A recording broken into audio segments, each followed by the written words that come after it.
یہ اس کو broader term میں آپ یہ کہیں کہ جو آپ کا وجود ہے، مادی وجود ہے جس کے آپ بنے ہوئے ہیں، اور جس مادی وجود میں آپ کو رکھا گیا، یہ سارے کا سارا مل کر زمین ہے.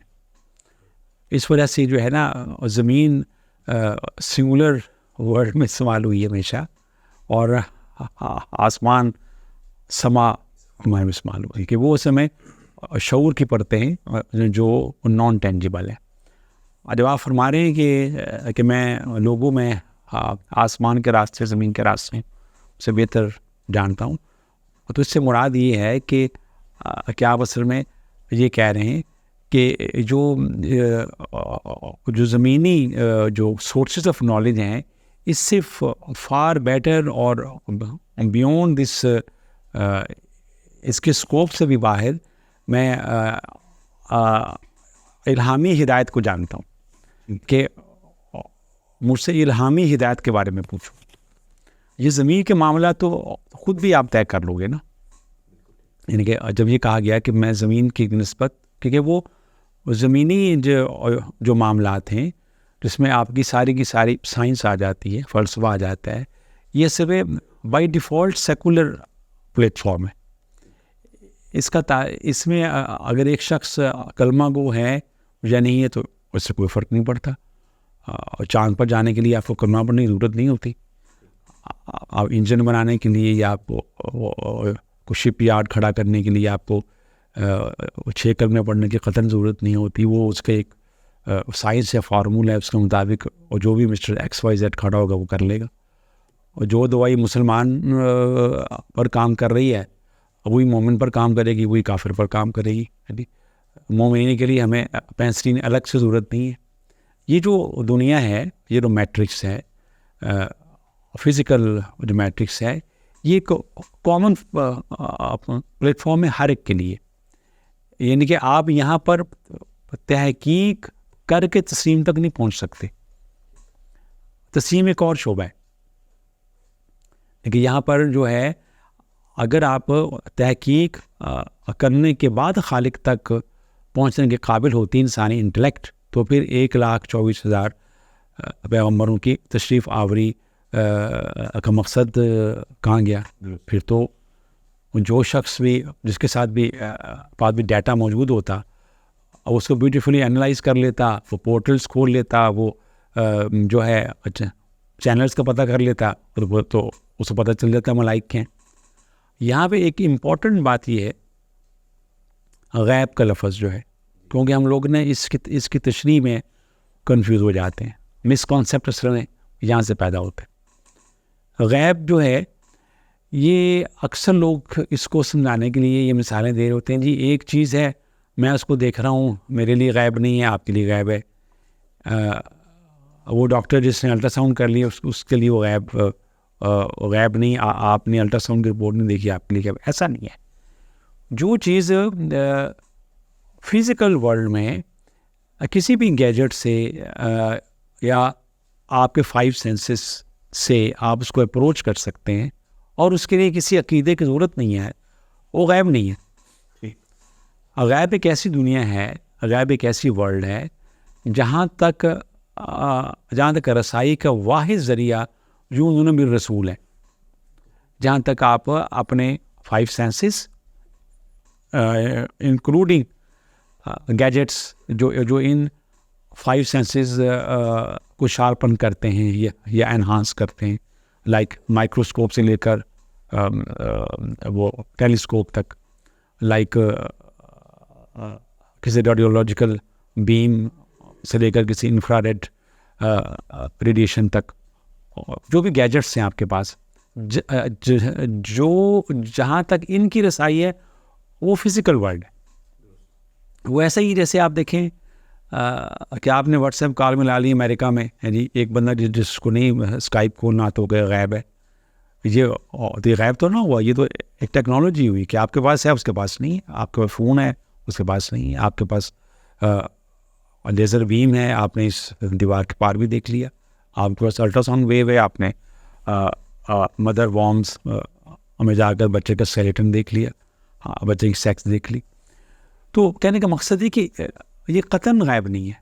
غیب کا تعلق وہ ہے کہ جس کا تعلق رسولوں کے اطلاع کے ساتھ ہو, جس میں فرشتے ہیں, جس میں قیامت ہے, جس میں جنت ہے, پل صراط ہے, دوزخ ہے, خود رب کریم ہے جو سب سے بڑا غیب ہے, جس تک انفارمیشن کی حد تک بھی رسائی اس وقت تک نہیں ہے جب تک ہم رسولوں پر ایمان نہ لیں. تو اس سمے اگر آپ نے اس لفظ کے مطلب کو کھولنا ہے, جو انہوں نے بالغیب کیا مطلب, تو آسانی کے لیے سمجھ لیں جو انہوں نے بالرسول. اور بائی دی وے لفظ نبی جو ہے اٹ سیلف اصطلاحاً جو ہے کہتے ہی ایسی شخصیت کے بارے میں جو غیب کی اطلاع دیتا, اور صرف اطلاع دینے والا نہیں ہے, صرف خبر دینے والا نہیں ہے, غیب کی خبر دینے والا, کہ جہاں تک آپ کی انٹلیکٹ نہیں پہنچ سکتی, وہ غیب کی دنیا ہے, وہ آسمانی راستے ہیں, وہ آسمان کا سکوپ وہ ہے. سر جو میں سمجھا ہوں آپ کی بات سے, آپ فرما رہے کہ جو بالائے حواس کسی گیجٹ کی تحت آپ معلوم نہ کر پائیں اور وہ نبی کی طرف سے خبر کا محتاج ہو, اس کو غیب کہتے ہیں. وہ غیب کہیں گے. بالکل ایگزیکٹلی آپ نے جو ساری ڈسکشن تھی آپ نے اس کو ایک جملے میں گویا پڑھنے کی کوشش کی بہت اچھی طرح. جی تو سر ابھی آپ نے ایک اصطلاح استعمال کی, الہامی ہدایت, کہ آسمان کے راستوں کے علم کے حوالے سے جب ہم اس کال کو دیکھیں گے تو اس کا تعلق الہامی ہدایت سے ہوگا.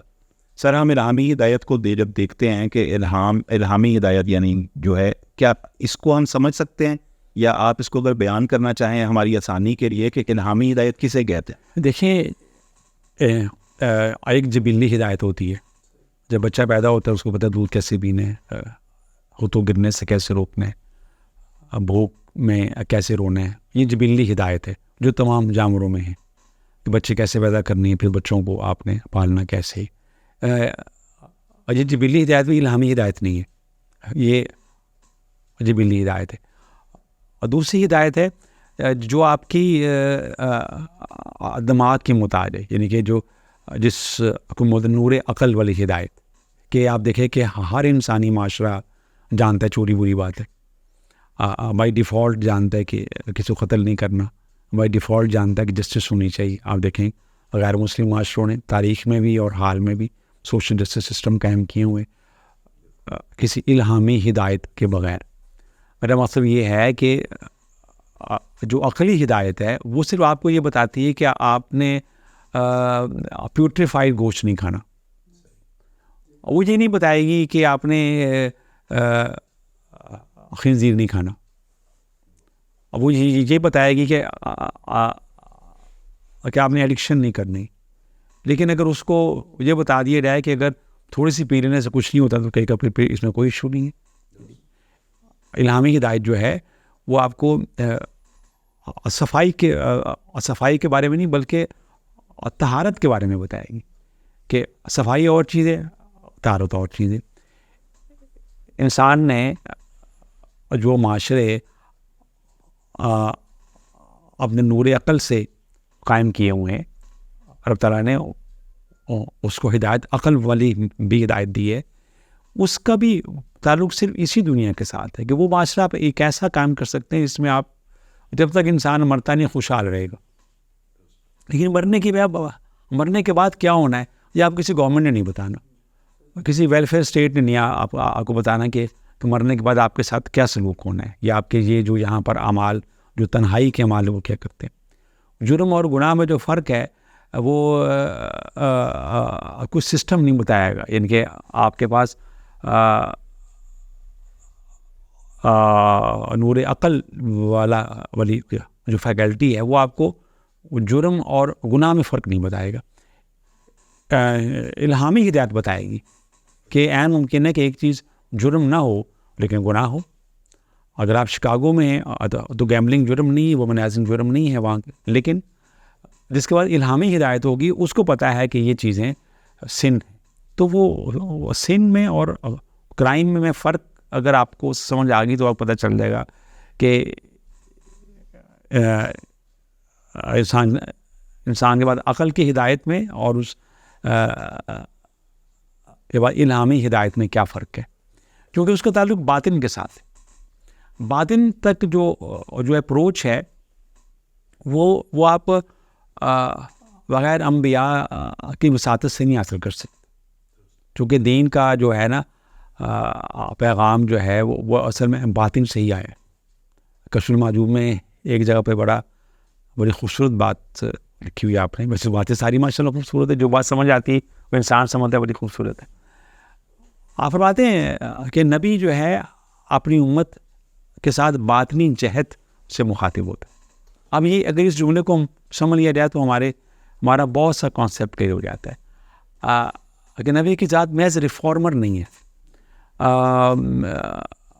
محض معلومات دینے کا ذریعہ نہیں، بلکہ وہ اس کا تعلق اپنے امتیوں کے ساتھ باطنی جہت کے ساتھ، کہ جس امتی نے جہاں جہاں کلمہ پڑھا ہے، درود پڑھا ہے، نبی کی ذات مطلع ہے اس سے، چونکہ وہ ایک باطنی ربط ہے کہ ہم 1400 سال کے بعد بھی جب نام پڑھتے ہیں اور یاد کرتے ہیں تو آنکھیں نمانور ہو جاتی ہیں۔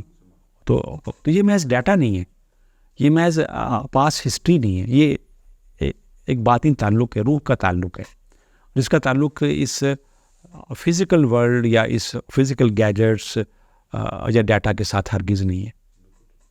سر آپ نے بڑی خوبصورتی سے یہ خیال اور اس کا وضاحت پیدا کر دی کہ جو جبلی ہدایت ہے اس سے چاہے معاشرہ چل جائے گا، لیکن انسان خدا سے متعلق ہونے کے لیے ہمیشہ الہامی ہدایت کا جی ماں باپ نہیں چلے گا، اس کی روح کا نظام نہیں چلے گا۔